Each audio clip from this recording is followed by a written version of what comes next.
ងពន់អងពឹងខ្លាយខ្លួនជាថ្មអក្សរាកៃណោឈរស្រង់ទឹកភ្នែករាជរក្តោបមុខសោកកាសងវ៉ែ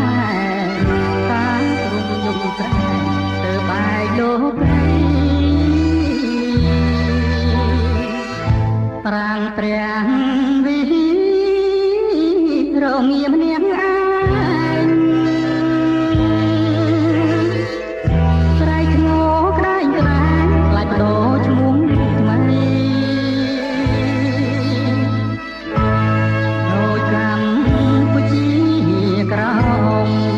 សូរឹងសំថ្ងៃក្រុងខ្មែរដល់បីសៀមយូរយកខាងលិចក៏បាត់ខាងកើតក៏បងកូនតាលិចលងស្ទើលួងប្រលឹងក្នុងភ្លើងសង្គ្រាមចោលសាំយកចាំនំរីក្បាលរឹងជលមរជីវិត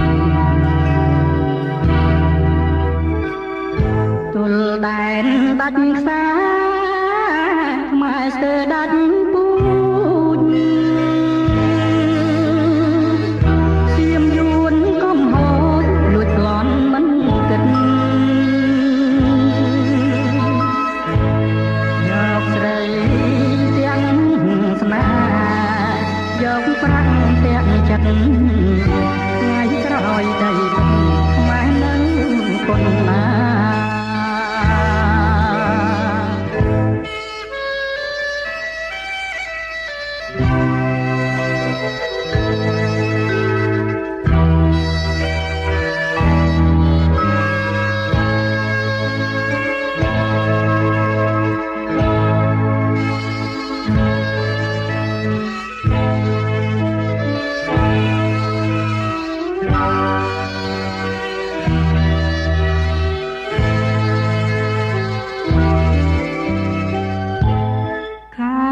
លិច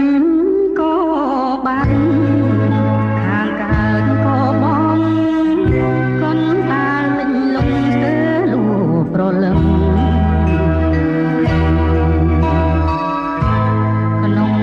ភ្លើងសង្គ្រាមចោលសាច់យកចាំនំរីក្បាលរឹងជលភ្នំជីទល់ដែនដាច់ខ្សែខ្មែរស្ទើរដាច់